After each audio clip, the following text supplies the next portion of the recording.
What's been your best day ever? I think I cleared around 75K that day. And what's been your best month ever? 1.8 million. What are you clearing nowadays? Around like 20K days. What do you do that allows you to scale to so much? Are you able to talk about the product you did $1.8 million on that month? Yeah, so it was that. Okay. And just like that, we're back. Right now we got the legendary Pranav in the building. What's going on, guys? How would you describe yourself? I would just describe myself as a regular guy that just does ecom. Not regular though, because like how much do you think you've cleared in all of your past 3 or 4 years of dropshipping? Yeah, so I started in 2019, but I didn't really see success until like late 2020. So December 2020 is when I really had my first big breakthrough. I'd say I've probably done like $8 million in sales since then. So why would you describe yourself as a regular ecom guy who does when you've done 8 million? Because I'd say the regular ecom guy gives up pretty quickly. Like, why didn't you give up when you said that things weren't working out, especially in 2020? Because you started doing it right when all of the supply shit was going down. I guess I can attribute me not giving up to just seeing what's possible, right? So I started watching your videos and then countless other people's videos, and I just saw what was possible, like the nice cars, the nice vacations, all that stuff. So my first ever store that I launched, I was doing like reflective like jackets and pants and stuff. And that was my first ever store. I did that in March 2019, and that saw success pretty quickly. So I knew what was possible.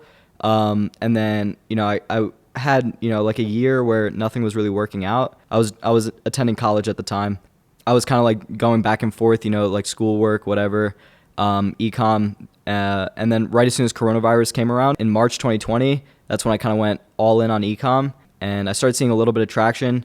And then, yeah, I just never gave up just because, I saw what was possible for my own self, and then, like seeing other people on YouTube and everything. You were telling me one of your teachers said that it was not possible. It was not possible. What was that? Like you said, like he was like berating you in front of the whole class? Yeah, so my senior year of high school, I did a presentation because we had to do a presentation, for our end of the semester like project. And I did my presentation on, that reflective jacket store, not really disclosing any type of revenue or anything, but I just wanted to show them like, this is a business model that I've been trying out. And I kind of gave them like a little sneak peek as to what I was doing. And then, my teacher just berated me in front of the whole class. And how much were you sure you made on that store?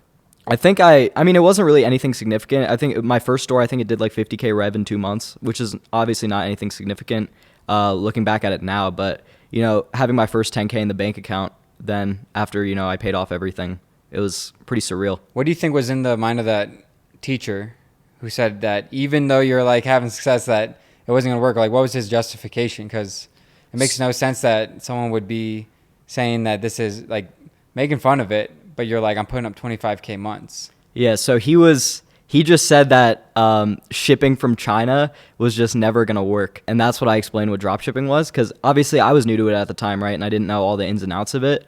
So I just kind of gave, like a very stereotypical answer. I ship products from China. And he just thought that was the worst idea he's ever heard in his life and just started berating me in front of the whole class. Did he think you're like scamming? I think that was part of it. I think also it was just like, like the stigma behind sending products from China too as well. Even though like everything you see, even in Walmart and stuff, is always on, Alibaba and stuff like that. I just think he was kind of ignorant to that. So what do you like? Because a lot of people's parents tell them it's not going to work. Like my parents told me this is a scam. It's not going to work. That guy seems like it's a parental figure telling you the same thing. Did your parents think it was going to work? When I first started ecom, they were pretty supportive. And then right as soon as I kind of saw success, this was my senior year, right? So I was going into college, and I had no like desire to go to college. I didn't even start applying for schools until like 2 weeks before all the deadlines were. So they were kind of like worried as to like, if I was going to go to college or not. And, coming from like an Indian background, right? My parents are immigrants from India. So like school is a big thing for them. So they were really, really supportive in the beginning. And then kind of as I started putting more focus into e-commerce instead of, school, I wouldn't say she wasn't supportive at that time, because she was, but obviously like she wanted me to do school. And she was just worried that I was also losing all my money at the time. right? So Where'd you get that money from? So my first store, right? I had $2,000 before I started drop shipping, and that was because I had an internship during the summer before my senior year. It was just like some, IT school internship. I was just going around different schools and helping out with like computers and stuff. So I worked that whole summer, saved up like $2,000, and then I saw that $2,000, and I was reselling Supreme and shoes at the time. Classic.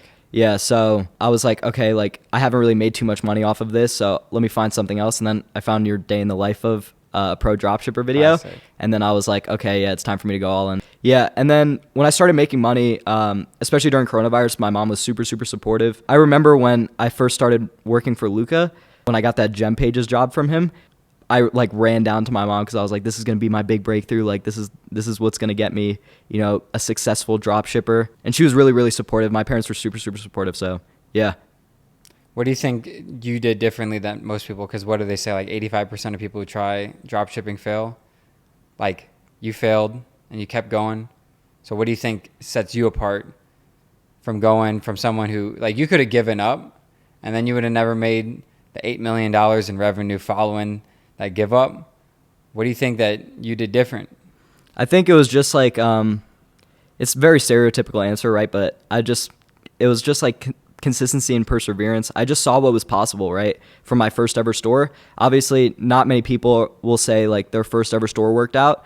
I would say I'm pretty lucky on that front, but I just saw what was possible. If I was able to scale something to 50K in 2 months, like knowing nothing, right? I didn't even know how to scale my ads at the time, right? I was just launching Facebook ads and I somehow did that. I just saw what was possible. So if I was able to scale something for 50K on my first ever store, I knew I can make, significant money doing that because I didn't know what I was doing and I cleared like 10K. And 10K back then when I was, 17, 18, like that was a big deal for me. So yeah, your consistency is crazy because we live together in Miami. And every time I've ever seen you, you're just randomly, I got to go launch like 4 products. And you just go into your room and grind it out. So it's definitely the consistency I see with you. It's pretty crazy how you're like closing in on 8 figures.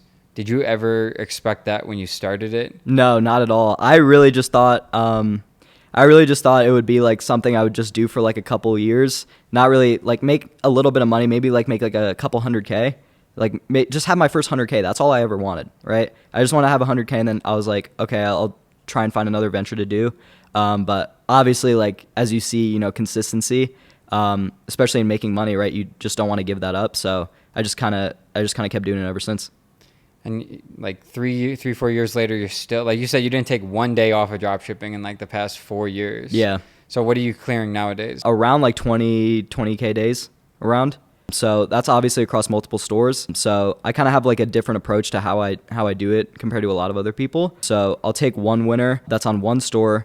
That'll be like all worldwide targeting. And then once that product proves a winner, I'll start scaling across like different countries. So that's really what I've been doing. When it comes to overall like strategy, because I asked you before what you did differently than most people do differently to actually get to the level that you've gotten to, and that consistency is completely accurate. I believe if you're just consistent at anything, you're going to get there eventually. You only fail if you give up, right? Right. But once you're doing it and you're actually, like, how do you go from consistently doing it to consistently finding success? Because there's a lot of people, most people give up, right?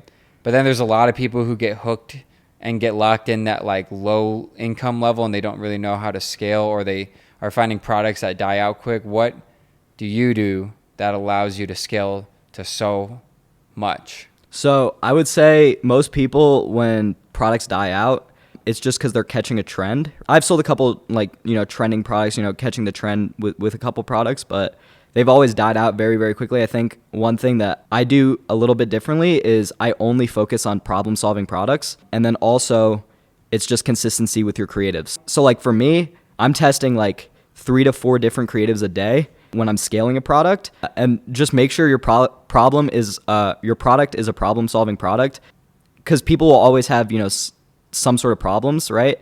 Every single day there's new people entering and exiting that market. For a specific problem. So if you're able to kind of angle your product and find a product that really, really solves some sort of problem that people have, that's a widespread problem, you'll find very, very consistent success. And where do you find these products at to find those? So lately what I've been doing is I've actually been doing a lot of like cold AliExpress search as well as Temu. TikTok Shop is also a really good product research tool. There's a couple tools you can use to find TikTok Shop products. You guys can do your own research on that. But TikTok Shop, Temu, AliExpress, and then I used to do a lot of ads library stuff, but there comes to a point where if you're just copying other people's products, you can only scale so high. If someone else is, doing 5K days on a product and you enter the market, you're only really going to be capped out at a certain revenue because that person's already scaling way past you. In my experience, and those products die out a lot quicker because I know a lot of dropshippers, they get lazy. Once they see money start coming in, they stop working, right? They stop testing new creatives.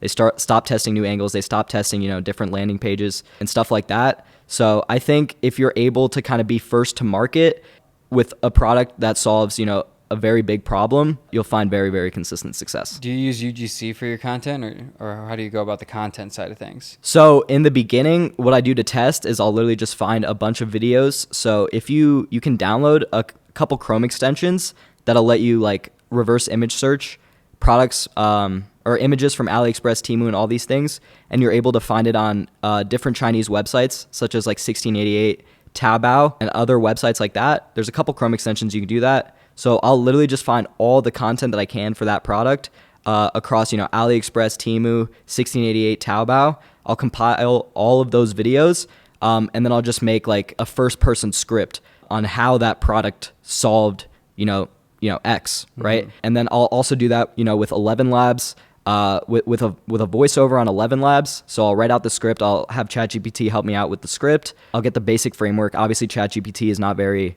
it's not going to be perfect, but it'll give me the basic framework for the ad, and then I'll edit it, put it into 11 Labs, take the voiceover, cut up the clips in 2 to 3 seconds, with a bunch of transitions, overlay caption. That's how I'll start testing products. As I start scaling the product, once I'm at like 5 to 7K days, I'll start doing UGC outreach, and then I'll just find the UGC creators on TikTok. What's been your best day ever? My best day ever was Black Friday 2020 or 2021. I think I cleared around 75K that day, 80K. Jesus. And then what's been your best month ever? It was 1.8 million on that same store. Oh my gosh. Jeez, I forgot about the 1.8 million. That's insane. So obviously at that level, you're not doing everything yourself. I think a lot of people, especially when I was like first starting, I was like very arrogant to the fact like I can do this all myself. Mm-hmm. What are your best tips for systemizing the process so that you can't hit 1.8 million by yourself? Like right. You actually have to have a team going. So what's your team look like? Yeah. So in the beginning, definitely you have to do everything yourself, right? Like you have to know exactly what levers you kind of pull to find success. And then as you start seeing that success, you can start delegating out tasks. So obviously we have a bunch of customer service VAs. I have one customer service VA per store. And then I also have a creative editor. So I don't do the creatives myself. I have that hired out for me. And I've been with him since 2020. I have that creative editor that does all my creatives. And then I have a store building VA who launches all the product pages. So I'll find a product, add it to my product management tool, which I use ClickUp for. He'll add the product there. And then once he adds the product, checks off a box, and then that sends notification to my creative editor to make creatives. Once he has the creatives, then I also have a media buyer VA who launches all the products for me. Yeah, I have a pretty small team. I tried hiring like a super big team, multiple people per role, but I just found that once you find like an A player in your team, that's all you really need to focus on. They'll do a bunch of work for you. You have to incentivize them, with bonuses and stuff like that. But once you find an A player, I just went all in on them. And yeah, that's pretty much it. So then so you find the products, right? I do find the products, yeah. I haven't really found success having a VA find a bunch of products. Yeah. Just because, I kind of have that eye now since I've been just doing it for so long. Dropshipping eye. Right. So that's very, very real. So I just, I will find a bunch of products. Let's say if I launch like 10 products, I'll probably find like 1 or 2 that do well. And then besides finding the products, what else do you do personally? So sometimes when I want to launch a bunch of tests, like for right now, since we're gearing up for Black Friday, Cyber Monday, I want to stack up a bunch of stores. So I've still been, finding products. Sometimes I'll do the creatives. Like let's say if I want to launch a product like today and I find something today that I really, really want to launch, I'll still do the creatives. I'll still do the landing pages and everything. And yeah, that's why, I was talking to you about this, right? I was saying how dropshipping's never been easier, right? With all the AI tools and everything. Yeah. Literally my work has been cut in half just because of the amount of AI tools that, I'm able to leverage. So yeah, I'll literally just, if I want to test something like right now, which I've been doing pretty consistently, obviously since we're gearing up for Black Friday, Cyber Monday, and just, obviously the holiday season in general, I'll still do, a bunch of stuff like that. And how do you use AI in dropshipping? So we'll use ChatGPT for a lot of copywriting. You have to be very, very specific in your instructions to ChatGPT. If you just tell it to, write some basic copy, it's going to give you like the worst copy imaginable. If you're a little bit more specific, if you ask ChatGPT what it understands about the product, if you add on to what it understands about the product, and you give it specific marketing angles to hit, especially let's say if you want to hit, one specific angle, if you tell it, I want to hit this angle, please write me, there's a bunch of different solutions. There's a bunch of different marketing angles I use, like one being problem, agitate, solution, PAS, right? So if we're able to frame the product to where this is the problem that they have, and the product leads into the solution, right? If you tell ChatGPT those specific instructions, it'll spit out really, really good copy. We also use Photoshop AI, the generative AI, to make product pictures. Right, so we don't usually do like white background product pictures. I'll just edit out the background, and then I'll have Photoshop AI make a product picture to where it fits exactly the way I'm angling the product. I'll do stuff like that, and then also use 11 Labs for AI voices. And yeah, it's just mainly ChatGPT, Photoshop AI, and 11 Labs. It's insane how much it's changed, like especially in the past couple of years. Oh yeah. Now a lot of people will say, "Well, dropshipping's saturated right now." Well, look, clearly it's not saturated because like what you're doing, what everybody we know who's dropshipping on high levels are doing. So it's obviously not saturated. And I think it's funny because people were telling me in 2017, dropshipping is saturated. Mm-hmm. It's always going to be saturated if you approach it the same way as the majority of people, because the majority of people give up quickly. Right. So what advice would you give to people who are just getting in now with all the AI stuff, but also taking into account all the things that have changed with dropshipping? If someone was just starting a store now, because I'm sure there's a lot of people who found this video and they're just wanting to start, but they are listening to their parents saying they're going to fail, listening to their teachers are going to fail, listening to Reddit posts or like an online community of people saying it's saturated, it's a scam, it doesn't work. What would you give these people from your perspective advice? Because the fact that you're still doing like 25K days 3-4 years later consistently, you're the man to listen to for this advice. So if someone were to start raw right now, what would you say? So a lot of people, when they dropship, they get very, very lazy. They think, oh, if I just copy one-to-one what someone else is doing, I'll make money. I think if you get out of that mindset and start kind of understanding what you're selling, I think that's a big thing. I think people just see a product. They don't understand really what the product does or how it solves, X. If you understand what product you're selling and you're able to effectively communicate why the customer needs the product, you will always have success, right? A lot of people, they'll just copy one-to-one what someone else is doing. You never know if that person, you're not going to get the same results as everyone else, right? I think that's a super big thing, right? Even if you copy someone one-to-one, you will not reap the same results as them.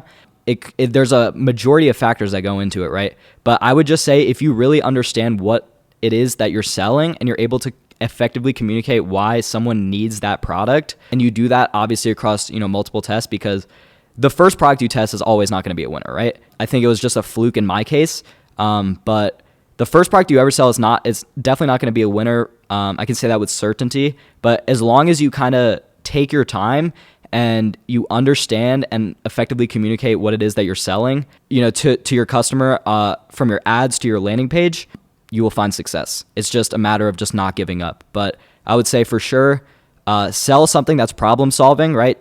Don't hop on trends, because that will just lead to very, very inconsistent results. You'll make money 1 month and then not find a winner for 3 months. I've seen it happen. But if you're able to find something evergreen that solves a problem, people are always going to have problems. As long as you effectively communicate why people need that product to solve that problem, you'll find success. Right. Understanding human psychology for sure. Is a big one. For sure. I think it's good to put yourself in the viewer's perspective, because a lot of times in dropshipping you can get so locked in of, I'm going to get people to buy this. I'm going to get people to buy this. But you never put yourself on the other side of, would you even buy this? Right, exactly. People will just throw up shit and just not even look at their landing page, not even look at their ads. They'll just throw it up and then be like, oh, why didn't it work? Yeah. We were talking about this earlier. It's like, it's interesting dropshipping now because when I guess I started and you started a couple years later, it was all about, no one was really doing like organic. It was really about just like, you got to have some money for ad spend. But when we were talking about it, it's like paid is definitely, it's like expedites the process and you're able to get more targeted to whatever the product is specifically problem solving. But then you got this whole new organic side of like Instagram Reels, TikTok Reels, and even YouTube Shorts. If you really went after it, I haven't really heard anybody doing YouTube Shorts for the organic drop shipping. Mm-hmm. Yeah, that could definitely be big. But it's like going to the casino and you're getting, the casino person comes over and he's basically like, listen, you can pull the lever on the slot machine as many times as you want, but you got to do a little work for me between each time. That's how organic is. It's like, even if you don't have money, especially with like Shopify throwing deals on the trials and everything, it's like $1 a month now. It's like you're paying $1 a month and you can just like do free apps. It's not going to be as effective, but it's like if you're somebody who's just who has nothing but time and they want to make money, but they don't have time for ads, it's like, just imagine pulling that lever each time. Pulling that lever and you're pulling it for free, but you got to do the little bit of work to do it. And then with AI, you can cut that work in half, cut that time in half, and you can eventually just find a way to pull that lever quicker. Like imagine the casino guy saying that you got to do XXX in the kitchen each time, but then you found a way to systemize it to cut that time in half, and then just finding quicker ways, but still as effective ways to use the content, to find the products, to make the pages. And then again, using AI, it's just like boom, boom, boom. And then eventually, sometimes you might make 17 cents. Sometimes you might make $30. Sometimes you might make nothing. Or sometimes you might pull it and hit that jackpot, all for nothing. So such an interesting time and development to see dropshipping go from what it was when I first got in, when it was just Facebook ads. Nobody was doing Facebook ads. Some people were doing Google ads. But now it's like TikTok ads, Facebook ads, organic TikTok, organic Instagram Reels, Instagram ads. It's endless. There's so many different ways, and that can cause a lot of confusion for a lot of people because they can get overwhelmed. So it's really about simplicity and strategy, right? And not getting shiny object syndrome. It's a big one. That's a super big one. I see so many people struggle with that. Especially if they don't make if they don't make $100K in their first 3 months drop shipping, they'll go on to some sort of other business model. And it's just, it's so ridiculous. Like if you spend time, like I didn't do anything but drop shipping since I started drop shipping in like, early 2019, right? So I want to say I like made my first store January 2019, but I didn't really launch ads until March.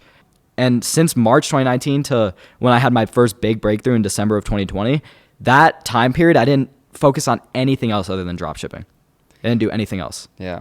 That's, you kind of got to like make up your mind that you're going to make it. Like, oh yeah. In my head, I was already imagining everything. I changed all my wallpapers like Ferraris and everything. Yeah. Like, yeah. No, that'd be a good idea. Like, find screenshots and then just change your wallpaper on your computer to like screenshots of like 100K days or like $1.8 million months. Find other people's screenshot and change that to because what that would do psychologically, just like claim it as your own, not publicly, of course. Don't be walking around trying to claim other people's testimonials. But we were talking about this in the car the other day. Like we've both had hundreds of testimonials, like mind-blowing people who've gone through like both of our separate courses and have had ridiculous amount of money they've made. It's like so weird to have that effect on people because it's like we were talking about this. It's like sometimes like when you're making say content and that you want to help people with, you kind of just like are focused on the content, and then when you see a testimonial, you kind of just like see a number on a screen. Yeah. But you don't really understand what is behind that testimonial, what that number did for that person or what that led to, and like how that changed their entire life. So after seeing so many people from a bird's eye view find success in dropshipping and a lot of people fail in dropshipping, what do you think is a good, clear indicator between those two? I think, especially in my Discord group, literally everyone that has been active in the Discord group has made money now. So I've run the Discord since May of last year, 2022, and some people it took, a year, but everyone that was active in all the chats, asking questions consistently, actually wanting to make it work, have posted the most mind-blowing results, right? I had one dude who was doing organic before joining my Discord, and then he started doing, paid ads, and then now he's doing like $1 million months, $2 million months. Unreal. So, yeah. Yeah, it's always the people who ask. Shout out Ryan. Shout out Ryan. I found it's always the people who ask the right questions. Because, like, there's 3 levels. People who ask no questions and just follow whatever guide you give them. And then, like, it's not going to work. Or the whole, like, mentality of, why isn't this working yet? There's a second layer of people who just ask questions, but a lot of them are dumb questions. Like, questions you can clearly find in the actual course. Questions you can find in the group. And then the third is, like I said, I've never seen someone not make it when they're asking questions where, like, they get to a point where it's such a high level question. Like, they're always asking complicated, high level questions. They're not asking, like, how do I start a store, or how do I run an ad, or stuff like that. Because a lot of those people, I think, especially, that's kind of what I was doing at the very beginning, is I would ask these questions in these Facebook groups, and then when I didn't get a response, I'd have an excuse to not try anymore. Because of course I can't. What am I going to do? No one's responding. Yeah. But it's the people who, like, really go after finding that information one way or another. And then you will know when you get a question of, like, wow, that's a great question. Here's a great answer, that this is going to be a great drop shipper. But I mean, that's applicable to any pursuit in life. So it's always those types of people who they try their best to find the answer themselves. And you can pretty much find most answers yourself. But there's those certain specific questions that when the question comes up, it's like, that guy is going to be a winner. Oh yeah. Yeah, I could see it. Especially I've seen a lot of people, like, complain too. The moment you start complaining as to why something's not working, it's you've already given up in your head. Yeah. So it's literally just perseverance and consistency, like I said before. Right. When someone starts complaining, like the whole why isn't this working, it's like, I'm giving up on you because you gave up on yourself. Right. Because it's not going to work. I saw it so many times. I've done group mentorships. I've done paid courses, and now it's free course. And tens of thousands of people have gone through simplified dropshipping now. And it's just like the dropshipping eye, actually. It's eventually, after testing so many dropshipping products, you know what's probably going to work and probably not going to. Eventually, seeing so many people go through dropshipping, you know who's probably going to make it and probably isn't. Right. It's almost a certainty. Are you able to talk about the product you did $1.8 million on that month? Yeah, so it was the Astronaut Galaxy Projector. And I was going to ask you about that because I have 2 Galaxy projectors. What's the difference then between the regular Galaxy projector and the Astronaut Galaxy projector? Yeah, so most people are just selling, the regular Galaxy projector. It doesn't really have, like, any sort of design to it. So one thing that I talk about, whenever you're doing ads library stuff and you see someone else making money with a product, you want to find, like, a variation of that product, right? So you don't want it to be the exact product that they are selling. If you can somehow improve upon the product, whether that be quality, design, features of the product, stuff like that, you'll make money, and you're just adding on to what someone else is doing, right? So what I saw is I saw everyone selling the Galaxy projector, right? But I barely saw anyone selling the Astronaut Galaxy projector. I saw a couple people selling it in, like, 2019, but no one was selling it at the time of when I was selling it. And I just, made ads in my room and then launched it, and it did pretty well. Yeah, that's great advice. I never heard that before, just finding variations. Yeah, so literally the astronaut, it was literally just an astronaut. It was like a design of an astronaut, but then, from the helmet of the astronaut, it was projecting, like the galaxy. Oh, okay, that's cool. Yeah. All right. Yeah, let's end it here. This has been a great video. Thank you for having me, Scott. I appreciate it. If you have any questions for Pranav or me, put them in the comments below. We may get back to you.